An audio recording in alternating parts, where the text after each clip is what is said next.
Olá, bom dia, boa tarde ou boa noite. Nessa videoaula, a gente vai mostrar como se realizam ajustes de estoque no sistema S4. Mais referentemente, ajustes pontuais no estoque, como quando você vê que um produto caiu e quebrou, um produto venceu, ou alguém quando vai fazer uma separação no estoque para atender um cliente, vê que o estoque ali está divergente com o que o sistema tem. Para ajustes em quantidades maiores, como por exemplo é uma contagem, um inventário ou um balanço total ou parcial, existe a opção no sistema do balanço de estoque, há uma videoaula específica para isso. Para fazer os ajustes, você precisa vir aqui nessa opção de movimentos de venda e internos. Escolhe a opção Incluir Interno, a sua filial, automaticamente o cliente já vem, é só dar um Enter. Aqui no comprovante, precisamos selecionar qual é o comprovante a utilizar.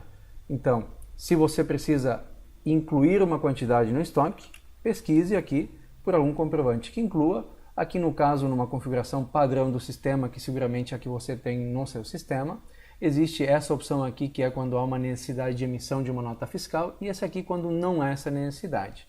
No caso de ajustes que diminuem as quantidades do estoque, então você pode utilizar uma dessas opções aqui.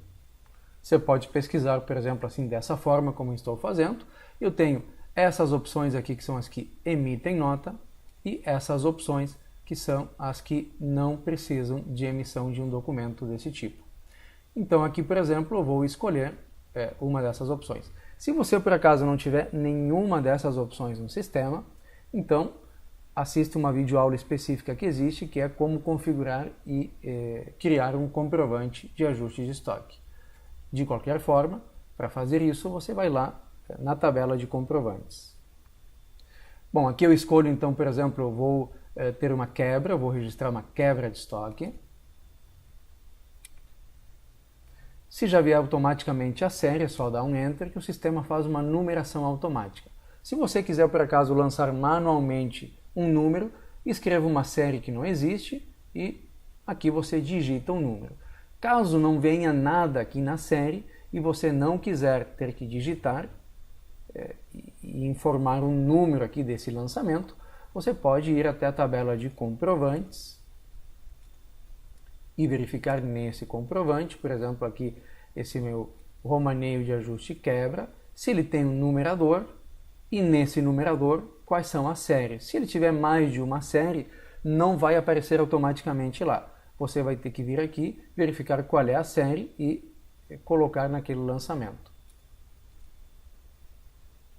Então, retornando aqui, veio a série, dê Enter, não veio a série, você vai lá naquela consulta, ou se tiver habilitado aqui do lado uma pastinha como essa, você vai poder consultar, ou também pode colocar aqui manualmente uma série, só que vai ter que digitar um número, vai funcionar da mesma forma. Seguindo em diante, essa data da inclusão é fixa, é a data do sistema, é a data de fechamento do sistema. Emissão, você deixa a mesma data. Na condição de pagamento, deixa em branco. Caso venha essa mensagem que não é permitida a condição em branco, você deve configurar esse comprovante corretamente. Deve estar acontecendo isso na sua empresa. Então, sai daqui, vai até a tabela de comprovantes. Eu vou pesquisar aqui diretamente. Fiz a pesquisa, vou até a tabela, no caso o nosso era o comprovante 26, e eu desmarco essa opção e altero. Para não exigir condição de pagamento, já posso aproveitar e fazer esse ajuste nas demais opções de ajuste. Por todo tipo de movimento interno, como é o caso de ajuste, não precisa de condição de pagamento via de regra. Bom, retomamos aqui, eu deixei essa série padrão, que é a que tem seguramente no seu banco de dados, se não, execute aquelas opções que eu falei agora anteriormente. Eu sigo por aqui, deixo a condição de pagamento em branco e vou já na inclusão. Quando eu vou utilizar alguma opção dessas de vendedor, caso eu queira indicar alguém que seja responsável por essa operação, ou melhor é colocar aqui a observação do que aconteceu. Então, quebra de produto no estoque, enfim, posso colocar o complemento que eu quiser aqui. Depois disso eu vou no lançamento de produtos esse produto, então, como estou lançando uma quebra, pode acontecer de vir essa mensagem, não tem importância. Se não é, como o caso aqui que eu fiz um romaneio, que não tem emissão de notas, não há necessidade de existir uma tabela de CM, é apenas uma mensagem de advertência, eu dou um OK, ele zera todos os campos relativos ao ICM.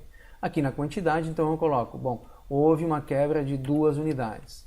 Na lista de preço, eu preciso escolher uma determinada lista, pois o sistema vai buscar o preço de compra dessa lista para poder valorizar esse ajuste. Isso é muito importante, porque dessa forma eu consigo ter um dimensionamento financeiro dos meus ajustes e comparar com o meu faturamento, com o meu estoque, e dessa forma chegar a um índice e saber se eu estou dentro de um patamar aceitável de ajustes. Então, como esse foi um comprovante de ajuste de quebra, ele dá saída, tudo que eu lançar aqui vai dar saída. Importante, se eu lançar um item que tem lotes, no momento do lançamento ele vai me solicitar em qual lote eu vou fazer esse ajuste. Finalizando aqui, eu faço o lançamento, posso ver os totais, modificar qualquer informação aqui, voltar nos itens, eu posso chamar o item, modificar a quantidade dele, excluir ele desse lançamento, incluir novos itens, até o lançamento definitivo. Depois que eu realizei esse lançamento, eu tenho condições de visualizar, e aqui eu posso imprimir, enfim, tá? Eu tenho opções aqui de fazer ele em arquivo, em outras opções em PDF, o que for. Eu tenho opções de anexar coisas aqui, então imagine que tenha que ser anexado algum tipo de laudo, ou ocorrência, ou uma foto, ou esse mesmo documento assinado pelo responsável, então você imprime esse documento, escaneia ele e anexa aqui, eu deixo isso muito bem documentado. Caso seja necessário excluir esse ajuste, eu venho aqui no eliminar. Se eu já fiz isso aí, eu volto nessa tela, pesquiso, coloco aqui pelo comprovante ou pela data, enfim, localizo, e aqui eu posso novamente utilizar o recurso de anexo, a visualização, a impressão, ou eliminar esse lançamento. Sendo isso o que havia para esse assunto, encerro essa videoaula de ajustes de estoque.